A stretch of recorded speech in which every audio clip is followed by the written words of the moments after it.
Bom, criando arrays bidimensionais com NumPy, né? Da mesma maneira, né, que a gente cria o array unidimensional, a gente pode criar o array bidimensional. A única coisa que a gente faz diferente é que agora a gente vai colocar, ao invés de apenas uma linha, terão linhas e colunas, né? Então, ó, um array bidimensional com zeros ou uns, por exemplo. A gente pode criar, né, tem um comando no NumPy que se chama zeros. Então, eu quero crie para mim um array bidimensional de zeros. Por que que é bidimensional? Porque eu coloquei aqui, ó, 5,5. 5 linhas e 5 colunas. Vou mandar executar aqui e ver o Z, ó lá. Ele criou um array só com valores zeros. Assim como também eu posso colocar com valores com uns, né? Posso criar um array também de uns. Pessoal, fazendo uma edição no vídeo aqui só para mostrar uma das funções aqui da criação de arrays que eu esqueci, que é o NP full. O NP full, né, o NP zeros, né, preenche com zero, o ones preenche com 1, o NP full preenche com número, uma matriz, um array bidimensional, né, com os valores que você bem desejar. Aqui no caso, ó, eu estou colocando np.full preenche uma matriz 3 por 3 com o número 5, né? Então, quando eu rodar aqui, ó, ele criou uma matriz 3 por 3 com o número 5.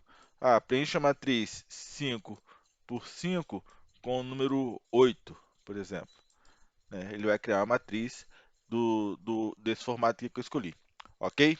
Posso criar um array identidade também. Aí, como é array identidade, eu estou falando para ele que é array identidade, ele já sabe que é bidimensional e eu só falo mesmo o tamanho, 5.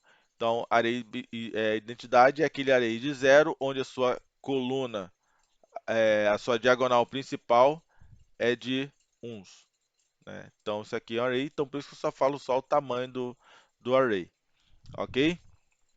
É, eu posso criar também um array de números inteiros aleatórios, por exemplo. Então, aqui a nossa função rd, né? Vou chamar rd, ponto, crie para mim números randômicos entre 10 e 50, certo? Só que agora eu coloco o tamanho do array, ó, size igual a 3,3, ou seja, são 9 números que eu vou criar, certo? Entre 10 e 50. Quando eu der rodar o X aqui, ó lá, ele criou os números entre 10 e 50 de forma aleatória e já jogou no array bidimensional. Se eu mandar executar isso aqui novamente, repare que os números vão mudar. Ó. Toda hora ele vai ficar mudando, vai criando novos números aqui, certo? Porque eu pedi essa aleatoriedade, a diferença é que agora eu coloquei o array. Se eu colocar aqui 3,3,3, aí já vai criar um array tridimensional. Olha lá. Mas da mesma maneira, entre 10 e 50, ok? Como nosso título aqui é bidimensional, vou deixar ele como bidimensional mesmo, apenas duas dimensões, ok? Quando eu crio esse array aqui, ó, eu posso verificar o tamanho dele e tal, ó, qual que é o shape dele, 3,3. É óbvio, né, que foi o que eu pedi aqui, 3,3. Se eu tivesse aqui o 3,3,3 e pedisse o shape dele aqui, obviamente seria 3,3,3, que é o tamanho do desse meu array.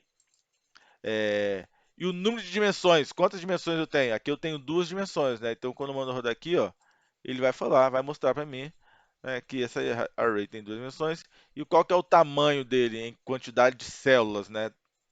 Ele tem 9, né, que são 3 linhas vezes 3, né? Tem 9 células, vamos chamar assim, né? 9 espaços ali. Ok? Então, a criação de array bidimensional ela é bem parecida, né, com array unidimensional. A única coisa que eu fiz aqui a mais foi mostrar aqui esses comandos interessantes para a gente saber o shape, né, o formato, o tamanho e as dimensões do array. Tá? Dá uma paradinha, na próxima aula a gente vê sobre multiplicação de matrizes.